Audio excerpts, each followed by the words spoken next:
भारताच्या इतिहासातला सगळ्यात मोठा एक कथित घोटाळा समोर आलाय. तब्बल 15.15 लाख कोटी रुपयाचा. सेबीच्या अधिकृत भाषेत सांगायचं झालं तर ही आजवरची सर्वात मोठी वित्तीय अनियमितता आहे असं सेबीने सांगितलं. कंपनीचं नाव आहे राजेश एक्सपोर्ट, मालकाचं नाव आहे राजेश मेहता आणि कंपनी आहे गुजरातची. काय आलं, हे सगळे इकडलेच कसं काय असतं? लागन तेवढे आतापर्यंत जे पळून गेले तर ती तुम्ही यादी चेक करा, त्याच्यामध्ये हे गुजरातचीच लोक जास्त राहत्या. मी म्हणजे गुजराती लोकांना नाही म्हणते, पण गुजरातचेच व्यापारी जास्त असतात. इथं सापडन का एखादा जिहाद बियाद? या कथित घोटाळ्याचा जर आकार तुम्हाला समजून घ्यायचा असेल तर हर्षद मेहता माहिती आहे ना, हर्षद मेहताचा स्कॅम हा 350 वेळेस घडावा लागेल तेव्हा एवढा आकडा तयार होईल. आणि जर सत्यम स्कॅम ध्यानात घेतला तर सत्यम स्कॅम 215 वेळा घडावा लागेल तेव्हा एवढा मोठा आकडा तयार होईल. सेबीने आपल्या 109 पानाच्या दणकट अंतरिम अहवालामध्ये ही भारतीय इतिहासातली सर्वात मोठी वित्तीय अनियमितता आहे असं स्पष्टपणे नमूद केलंय. पण हा संपूर्ण घटनाक्रम कुठून सुरू झाला ते पाहूया.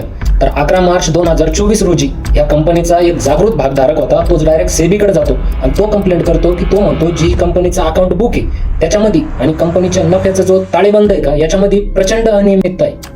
पूर्णतः त्याचावाला ताळमेळ बिघडलेला आहे. त्याच्यानंतर सेबीनं आपलं विशेष पथक पाठवलं, ते कामाला लावलं आणि आर्थिक वर्ष 2021 ते 2025 या 5 वर्षाच्या ताळेबंदाची जेव्हा कसून चौकशी केली तर जे समोर आलं ते सेबीच्या अधिकाऱ्यांचे सुद्धा डोळे पांढरे करणार होतं. तर या राजेश एक्सपोर्टने नेमकं काय केलं तर ही सोन्याला रिफाईन करणारी एक कंपनी समजा. तर एकदम सोप्या भाषेत सांगतो, समजा हिने 1000 कोटी रुपयाचं सोनं रिफाईन केलं तर त्या रिफाईन करण्याचं जे याचा वाला नफा आहे तो एवढाच याचा असतो. पण यानं काय केलं, ते 1000 करोड रुपयाचं सोनं स्वतःचं आहे असं दाखवलं, स्वतः एक्सपोर्ट केल्याचं दाखवलं. तर हा 97 ते 99% रेव्हेन्यू केवळ फक्त कागदावर फुगून दाखवला. त्यांनी त्यांची जी परदेशी उपकंपनी आहे स्वित्झर्लंडची वेलकम बी रिफायनरी म्हणून, तिच्याद्वारे हा व्यापार होत असल्याचा आभास निर्माण केला. हे म्हणजे कसं आहे माहिती का, एखाद्या हायवेवरती टोल आहे तर ती टोल कंपनी टोल फाडत असते, पण ज्यावेळेस तिला तिचावाला रेव्हेन्यू विचारला तर ती म्हणती इथून गेलेली प्रत्येक गाडी ही आमच्या मालकीची आहे असं सांगितलं सारखं आहे. इतकंच नाही, या राजेश एक्सपोर्टने ब्रोकर कंपन्यांसोबत 11,000 कोटीपेक्षा जास्त रुपयांचे व्यवहार केले असं सांगितलं, पण प्रत्यक्षामध्ये ते व्यवहार कधीच झालेले नव्हते. आणि पुन्हा असाही संशय व्यक्त केलाय की कंपनीचा जो कोट्यवधी रुपयांचा निधी म्हणजे 340 करोड रुपयाचा हा बोर्डाच्या परवानगीशिवाय प्रमोटरच्या वैयक्तिक खात्यात वळवला आणि तो शेअर मार्केटमध्ये ट्रेडिंगसाठी वापरला. हा सगळा धक्कादायक प्रकार समोर आल्यानंतर सेबीने तात्काळ कडक कारवाई केली. सेबीने राजेश एक्सपोर्ट आणि तिचावाला जो मालक आहे राजेश मेहता या दोघांनाही स्टॉक मार्केटमध्ये ट्रेडिंग करण्यापासून बंदी घातली.